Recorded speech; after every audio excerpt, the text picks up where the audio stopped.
Your Locked On Canucks, your daily podcast on the Vancouver Canucks. The following is a hockey podcast out of Vancouver and Surrey, British Columbia. It'll only consist of a lot of puck talk and even more BS, or in actual words, banter and satire. Enjoy, and as always, go Canucks go. Yo. Welcome to another episode of Locked On Canucks. My name is Kyle Bowen. No cold open because, hey, things are happening, okay? We're moving quick and I'm pressing the wrong buttons. But, hey, the Canucks, somehow, some way, they pressed the right buttons. Sort of, kind of. I mean, they got the dub 3-0 against the Toronto Maple Leafs in Toronto. Again, Elliot Friedman got to celebrate Christmas twice in 2.5 weeks. He really did. I'm also thinking of this. Think about this theory. By the way, welcome. One love to you and you, right? Again, Locked On. We're at the Burnaby Gardens, doing our thing, talking about the game, living the life. But first, again, we got to talk about Toronto and Elliot Friedman. There's a chance that there was no such thing as a snowstorm in Carolina, okay? Maybe, just maybe, the Canucks wanted to arrive late to Toronto to avoid that guy. And the noise. That is the mecca of the hockey world again. Toronto. Because, again, there's no more polarizing team right now in hockey than your Vancouver Canucks. A team going into tonight with a lot of pressure on them right now, a lot of quote unquote problems. The biggest being 5 wins in their last 18 games, including a stinker last night in Carolina. But boom, bam, would you look at that? The moment is the moment, and the Canucks kick off the second half. Yes, the second half of the season in Toronto and pick up a 3-0 win. That game was something else, and if we're gonna do this the right way, we might as well give you a 5-minute major for report cards.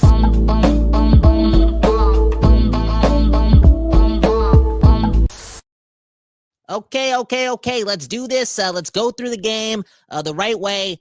I think we got to do this game in and game out, so we're not just verbal diarrhea-ing on Locked On Canucks, okay? Because I've been getting emotional, and I'm trying to figure out again what's been going on in these games. The first 41, so much going on. Why isn't Erik Brannstrom playing? Does he actually suck? Again, this segment right here will allow me to break down the game that just happened a little bit better, okay? Canucks report cards, game after game. Let's start from the top. Brock Boeser, what are we giving this guy? Scores a goal, 14 seconds into the game, or 30 seconds into the game, 5 seconds into the game. Same-ish. It's a great moment, right? When they're still telling you the names of the referees and the commentators when your team scores. And Brock Boeser did that, and the team needed it. And you saw the smiles. Everyone was smiling. Everyone was having fun. I've been criticizing this team for not being cohesive, right? And would you look at that? They shoved it up my ass, okay? Boom, bam. Brock Boeser, 30 seconds into the game, gets the party going, and it again, seemed fun. Look at the celebration, right? It's body language. That matters. Carson Soucy up next. So what are we going to give him? This Canucks decor holds Toronto to 20, 21 shots? If my math is correct, what is that? Is that the Vancouver Canucks allowing less than 60 shots in their last 3 games? Is that correct? Even if you throw in the Montreal game where they allowed 5 goals, it's less than 85 shots? Can somebody check that? Carson Soucy, all struggles aside, he's part of that decor, and today I'm going to give him a B, which is a lot, okay? It's a lot. Did we give Brock Boeser a grade? Let's give Brock Boeser a B+. I'm moving down. Connor Garland, I'm giving him an A. An engine type of player. In your face. You watch him play on a Saturday night, a big game, you just think about the playoffs. I can't wait to see Connor Garland back in the playoffs. JT Miller, I'm giving him a C+. Danton Heinen, a B-. Niels Höglander, who was playing with JT Miller. And Connor Garland. I kind of like that. I kind of like games where there is some bite, where there is some hustle needed, and Höglander's a part of that. I don't think this team extended Höglander for 3 years at $9 million, $3 million per, just for the goal scoring. Höglander, bring that edge. Do something, game in and game out. When you're not scoring, you have the ability to, win board battles, be fast. This team lacks speed. I thought Höglander did his thing. Not a lot of offense, and I don't think he has a goal in his last 77,000 games. But the positive strides. Let's give him a B minus. Next up, Jonathan Lecker-Mackey. Dude, I got to do it. A B plus. He's graded on a different scale. I think he's playing like a man. I think he gets knocked over, but I think he's also not scared. I also think he's finding space. Right? I feel that. And he's trying to take a shot.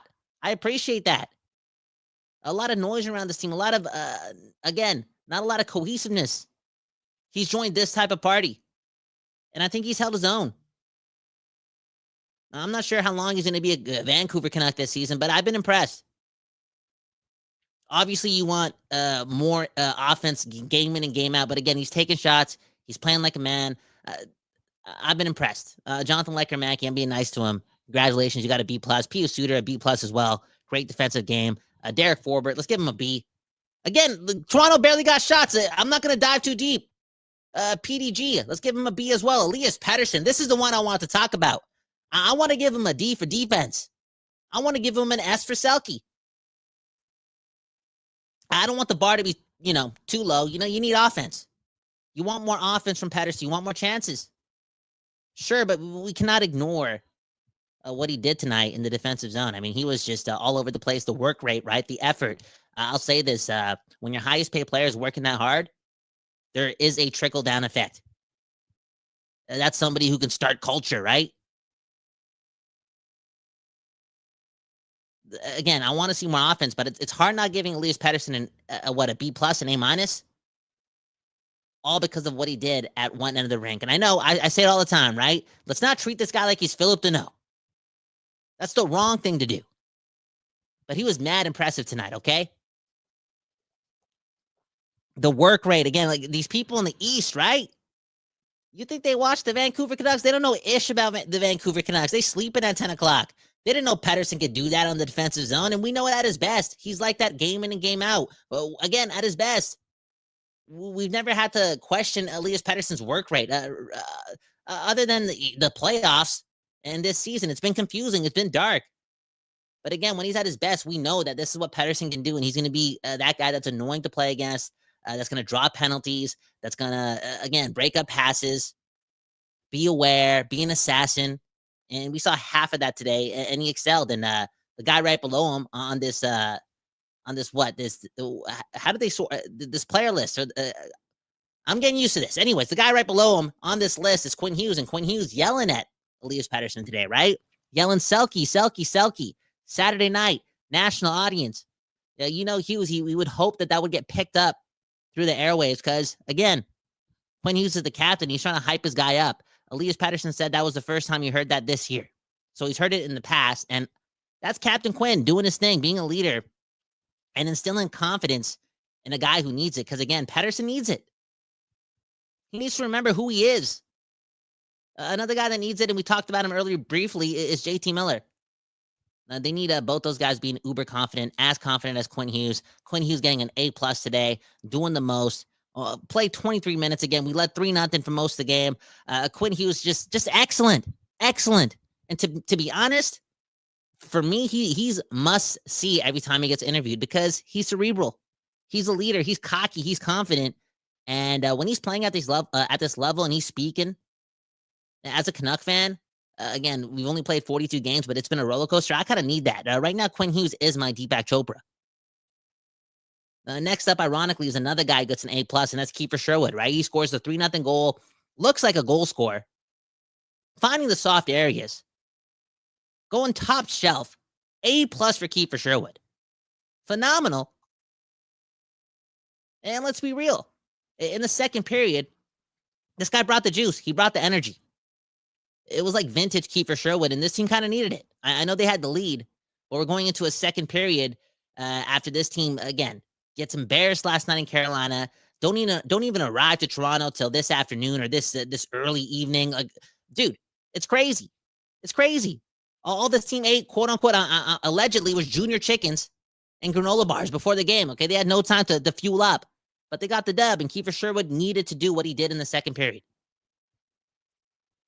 He did. Look at the film. Being a piece of shit, finishing all his checks, instilling pain. We talked about Garland, a guy that you want to see in the playoffs. I want to see Kiefer Sherwood in the playoffs.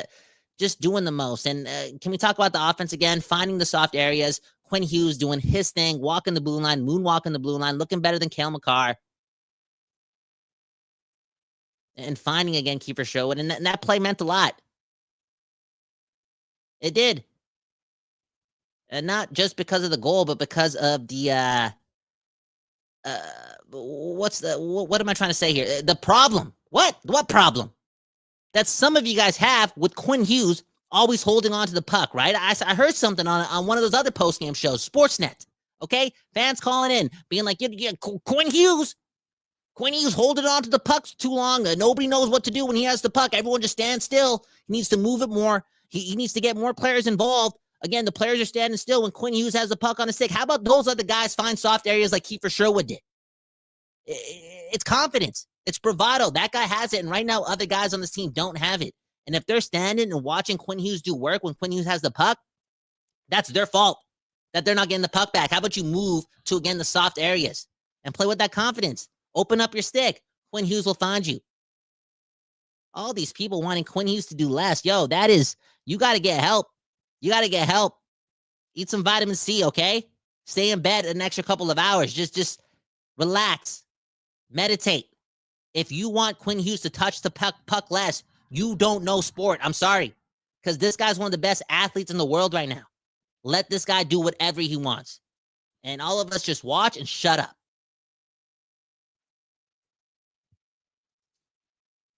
I said this segment was called what? 5-minute major for report cards. We got to keep the 5 minutes, okay? So we're gonna cut this off. I'll be adding to the segment. Put a timer here. Boom, bam. I've already passed the 5 minutes. I want to get to all your comments. I'll say one more though. Kevin Lankin, an A+, obviously, and I'll say another.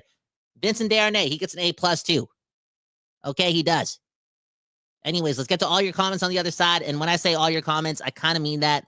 Let's just see where this goes. Again, the Canucks.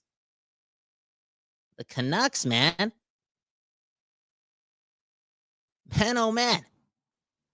They won 3-0. They got 2 points on a Saturday night. We needed that. You needed that. You can sleep easier tonight. And I'm proud of myself. What? I mean, I'm proud of you. I'm proud of the Canucks. You're listening to Locked On Canucks. Let's shout out FanDuel and keep doing this again on Locked On Canucks.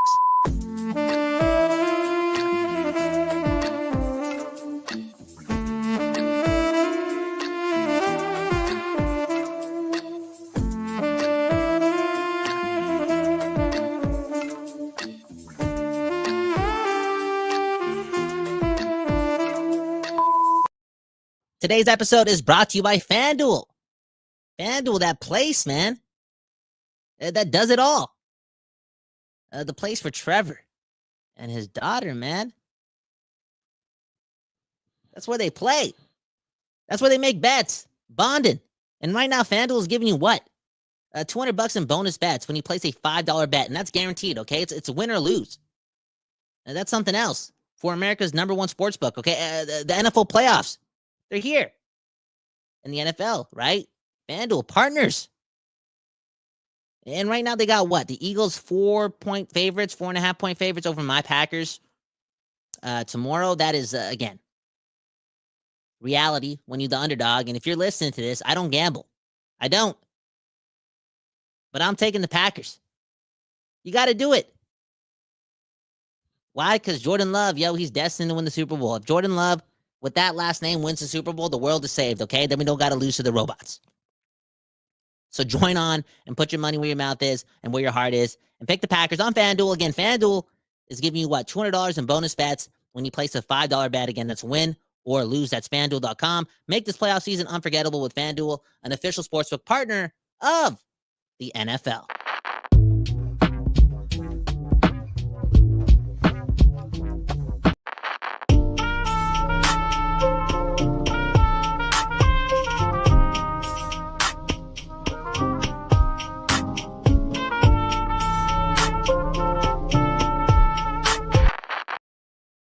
People, we back doing this, and that's talking about your Vancouver Canucks.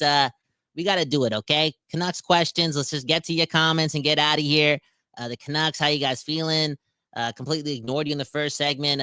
Trying some other things out. It is what it is. But again, we got the moment, and the moment is now. And your questions, man, they mean a lot. Your comments, they matter here on Locked On Canucks.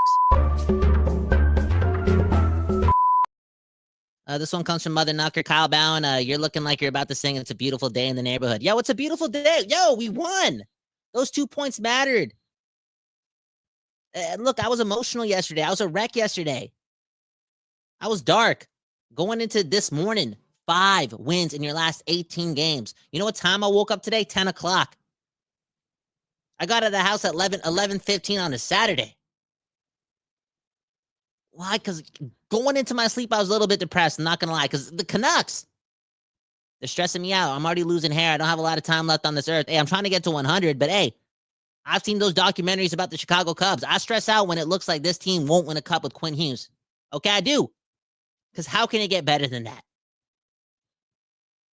Let me know in the comments again. Is Quinn Hughes the greatest Canuck, individually speaking, of all time? I think so. And I know I didn't get to watch Pavel Bure a lot, but yo, Quinn Hughes is... How is this guy dominant game in and game out for this period of time? It feels as if he's been doing this for like, again, minus the playoffs. He's got to do better in the playoffs, but it feels like he's been doing this for like 115 to 130 to like 160 straight regular season games. Just an uber talent and worth the price of admission. If you want somebody to get into the world of hockey, you want to make somebody a fan, go get them to watch Quinn Hughes play live. Enough said.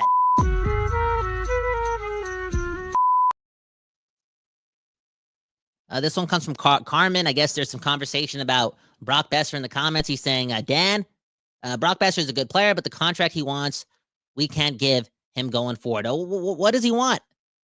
What does Brock Besser want? Does he want more than $8 million? Because he's not getting that. Now, I heard this at the gym today. The homie, Akshay, coming up to me and saying what?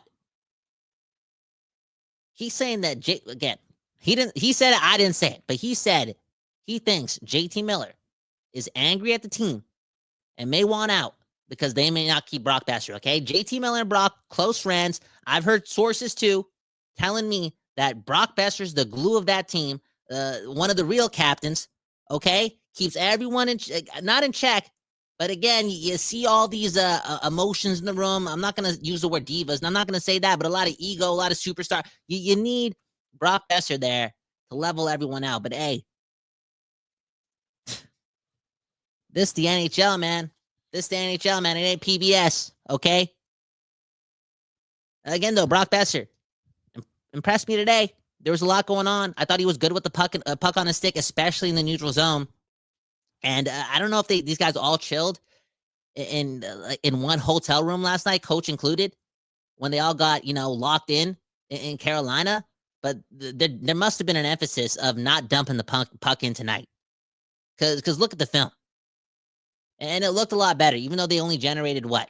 Did they have less than 20 shots again? Like, what was their shot total? 21, 20, 17, 19? One or the other. But man, oh man, they were carrying the puck a lot more today, especially into the neutral zone. They're trying to make plays, playing with a little bit of confidence. On some dictator stuff, you're going to play on my terms. I like that. And Brock Besser, again, multiple times, even late into a shift, slowing things down when he has the puck on his stick, not dumping it in, generating offense just like that. I like the little changes. And Brock Besser really polarizing right now, especially when the team, and let's face it, if they lose against, okay, they got to win against Winnipeg for a lot of this noise to keep stopping, okay? Like, today doesn't mean ish if Tuesday looks like yesterday, okay? And Brock Besser has to do more if he doesn't want the noise being more about him, because, again, like, his situation is complex. It's a lot, and he's a UFA. So until something doesn't happen, or does happen, I'm sorry, like, this conversation's about to get a lot louder about Brock Besser. But again, at $8 million per, I don't know, man. I don't know.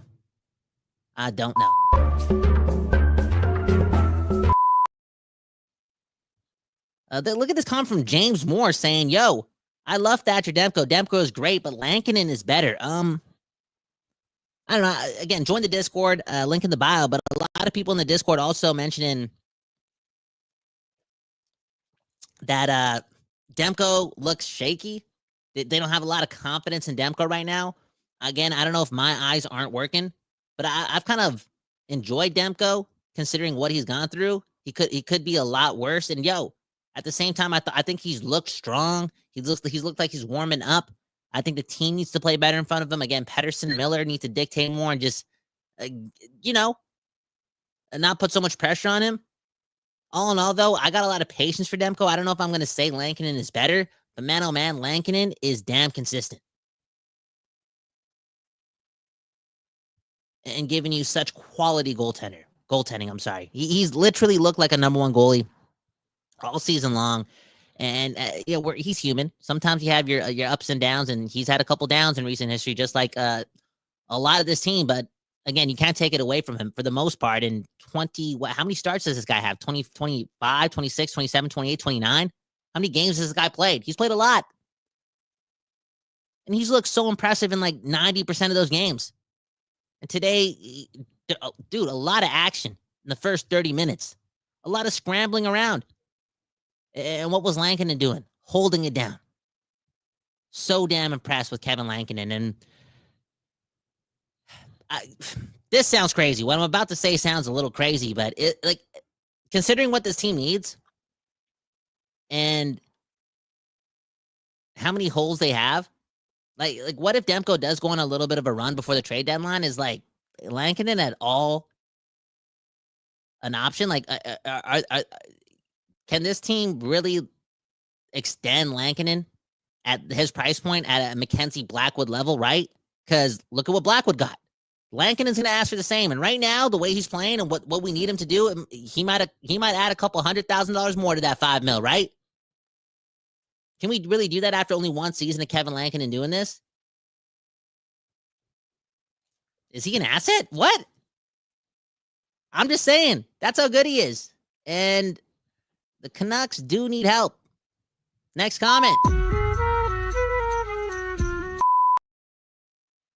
Man, oh man, I gotta scrub through these comments, man. Look at this coming from the only Garbia. Quinn Hughes is the most dominant player I've ever seen. Man, oh man, he's just the real deal, the captain. I'm trying to figure out new words to use to talk about him, and I guess I can sum it up like this. I really want the Canucks to win this year more often than not and make the playoffs and make a deep playoff run so the league gets more of Quinn Hughes. Like he's uber special. And I'm so happy he did what he did in Toronto. Like that was mad impressive. Mad impressive. Next comment. This one comes to Stephen Wong. Somebody can fact check him. There are only 7 UFA forwards with more points per game than Besser. That's Rantanen, Marner, Tavares, Ehlers, Duchesne, and Granlund and Drouin. Interesting how you use the word only. I'm not going to say that sounds like a lot. It's still only 7 players, but I think where the Canucks are at and how much help they need in their back end, it still may not be wise for them to give Brock 8.5 or whatever he wants. Why not run a hard negotiation and see if you can get this guy $1,750,000 less than that? Like, try to win on this contract. They kind of need that. Again, the OEL thing, right? The OEL thing coming around the corner. I don't know. Brock Besser's going to have to... he's done a lot for the Canucks, and he was so impressive last year in the playoffs, and he's been consistent at points this season as well. But based on where we are in the standings and how this team doesn't have a winning culture, and they're still going to have to work for it until they do so and prove to me that they can do this consistently, is Brock Besser a player you want to give whatever he wants, or give him a contract that he probably won't be able to exceed, right? The player value more often than not. Like that, the team needs that. the team needs to nail home runs on most of their contracts going forward. Again, they got Quinn Hughes for a couple more years. They got to hit some grand slams. They got to build that team, okay? But again, Besser, prove me wrong, dog. Man, oh man.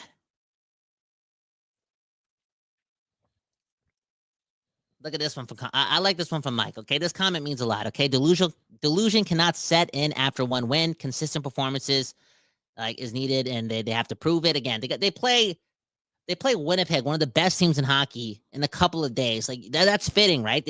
We talked about this yesterday. After all the bullshit yesterday, and after all the drama in my life, and after all the trauma I was instilling into myself, right? Yesterday was a dark. Again, I woke up at 10 o'clock. 31 and a half years old.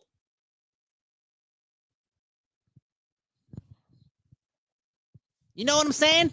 I don't even got a raincoat. I got places to be, but I'm sleeping in late because the Canucks are losing games. Where am I going with this? Oh, yeah, Toronto, game 42 tonight.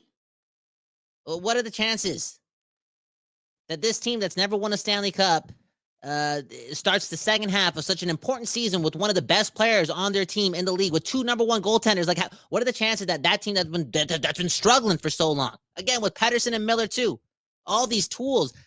What are the chances that they start the second half in Toronto, like the Mecca, and now they got to play the Jets after a win? Like, this is when they got to prove it. I'm with Mike. I'm back to being sad on Tuesday if they get their ass kicked.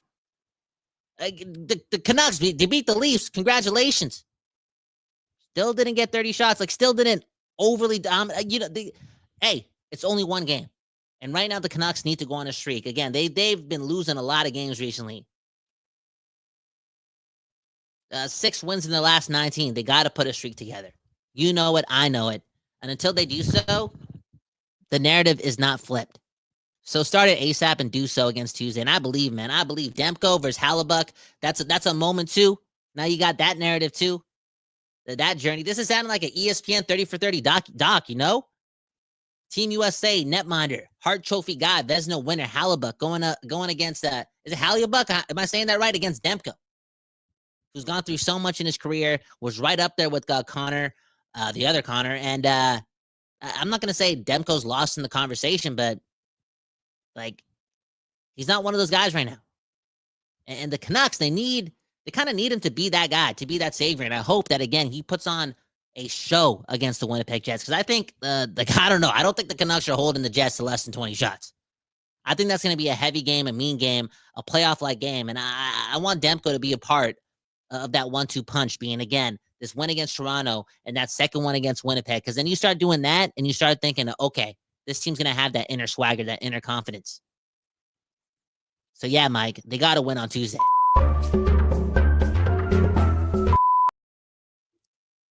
I guess we'll end it on this note, man. Right here, man. Are the Canucks back? This is coming from Raptor. Is that Elon Musk or Raptor? They're back tonight, okay? Go to sleep happy tonight, okay? Go to sleep happy tonight. We got 2 points. Relax a little bit. Don't look at, and don't. I can't tell you what to do with your life, but, you don't got to watch that Calgary Flames game. You don't got to look at the standing report every night. Slow down. Eat a lemon loaf. Drink some tea. Spend some time with your girl. Spend some time with your partner, your kids, your family. Go for a walk. Walk the dog. Every little thing is going to be all right. Again, people, I say this all the time, right? We've never won a cup.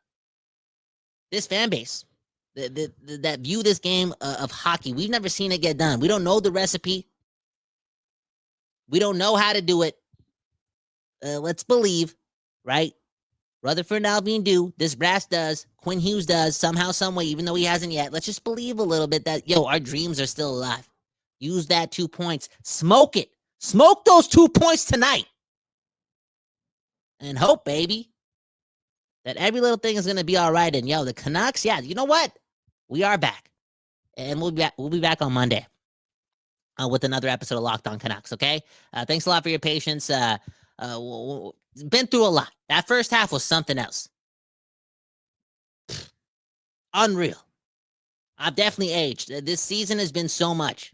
And so much so, this drug called the Vancouver Canuck hitting so different after what was given to us last year and that level of dopamine. And my chemical balance is all off. But again, we got 40 games left, and we started the second half of the season in Toronto, and we got the dub.